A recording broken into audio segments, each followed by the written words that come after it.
بیت المعمور جو فرشتے اس کا طواف کرتے ہیں، آپ نے فرمایا کہ 70,000 فرشتے روزانہ اس کا طواف کرتے ہیں، جس کی ایک دفعہ باری آتی ہے دوبارہ باری نہیں آ سکتی قیامت تک کے لیے۔ تو اللہ تعالیٰ کی کتنی مخلوق ہے، کتنے فرشتے ہیں، وہ اللہ ہی خوب جانتے ہیں۔ اس کے ساتھ ساتھ نبی علیہ الصلوۃ والسلام، اب ایک سوال ہے کہ کیا نبی علیہ الصلوۃ والسلام نے اللہ تعالیٰ کو دیکھا؟ کچھ لوگوں نے عجیب و غریب یہ داستانیں بنائی، حتیٰ کہ انہوں نے کہا ایک لباس پہنا وہ اتار دیا، دوسرا لباس پہنا وہ اتار دیا، حتیٰ کہ وہ ایسے ایسے کہتے ہیں کہ گویا کہ اللہ اور نبی علیہ الصلوۃ والسلام کا انہوں نے تو معانقہ کروا دیتے ہیں۔ حالانکہ یہ بات ہے نظریے کی، جذباتی بات نہیں۔ اللہ تعالیٰ کو دنیوی آنکھوں سے آج تک کسی نے بھی نہیں دیکھا،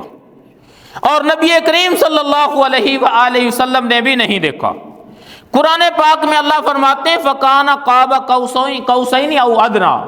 کہ دو کمانوں کی بنسبت فاصلہ تھا۔ ایک تو یہ ہے، دوسرا وَلَقَدْ رَآهُ نَزْلَةً أُخْرَىٰ، کہ اس کو دوبارہ بھی دیکھا عند سدرۃ المنتہا، سدرۃ المنتہا کے پاس۔ تو مراد کیا ہے کہ یہ جبریل علیہ الصلوۃ والسلام کی رؤیت ہے کہ نبی علیہ الصلوۃ والسلام نے جبریل علیہ الصلوۃ والسلام کو 2 دفعہ ان کی اصلی شکل میں دیکھا۔ ایک دفعہ غار حرا سے جب آپ اتر رہے تھے تو ان کی بڑی جسامت تھی، انہوں نے مشرق سے مغرب اور پورے آسمانی خلا کو پر کیا ہوا تھا۔ آپ علیہ الصلوۃ والسلام تو سہم گئے، نیچے بیٹھ گئے، ان کی بہت بڑی جسامت، اور کہا گیا کہ ایسے ان کے 600 بازو ہیں حضرت جبریل علیہ الصلوۃ والسلام کے، جیسا کہ صحیح بخاری میں آپ نے فرمایا۔ پھر صحیح مسلم میں ہے کہ حضرت عائشہ رضی اللہ تعالیٰ عنہ فرماتی ہیں کہ میں نے نبی علیہ الصلوۃ والسلام سے پوچھا تھا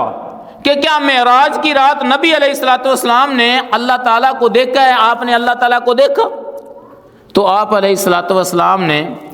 فرمایا، حضرت عائشہ جو ذکر کرتی ہیں کہ من زعم ان محمدا رأى ربہ فقد عازم علی اللہ الفریہ،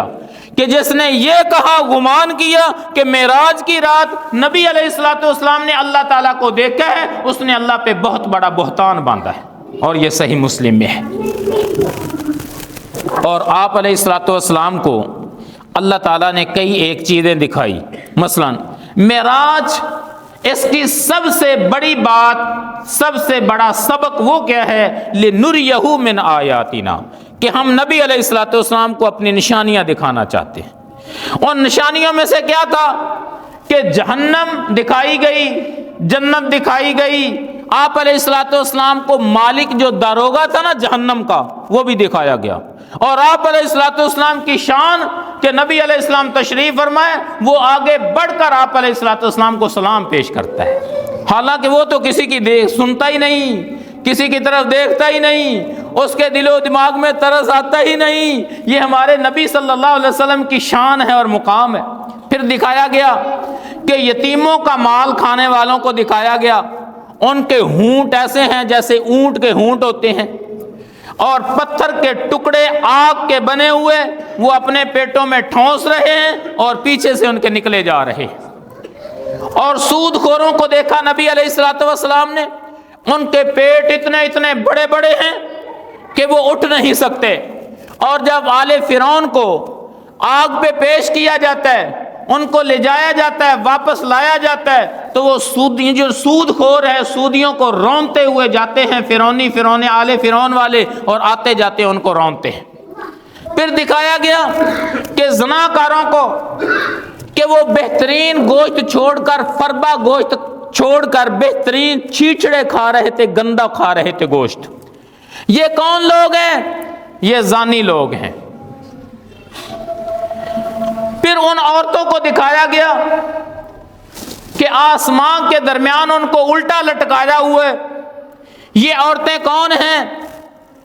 کہ یہ غیر مردوں کی اولاد کو اپنے خامدوں کی طرف منسوب کرتی ہیں، ناجائز کی اولاد اپنے خامدوں کی طرف منسوب کرنے والی۔ تو گویا کہ اتنی بڑی نشانیاں، ان میں سے جبریل علیہ الصلوۃ والسلام کا دیکھنا، یعنی آپ علیہ السلام نے جبریل علیہ السلام کو دیکھا، براق کا دیکھا، ساتوں آسمان اور ان کے عجائبات، اور پھر انبیاء سے ملاقات، یہ بھی بہت بڑی نشانی تھی۔ دجال کو بھی آپ علیہ الصلوۃ والسلام نے اس رات دیکھا، اور سدرۃ المنتہا دیکھی، جنت اور جہنم بھی آپ نے دیکھی، اور پھر جہنم کے فرشتے کو دیکھا، اور حوض کوثر یعنی نہر کوثر بھی آپ علیہ السلام کو دکھائی گئی، اور بیت المعمور بھی دکھایا گیا، اور 4 دریا جو جنت سے نکلنے والے تھے وہ بھی آپ کو دکھائے گئے، اور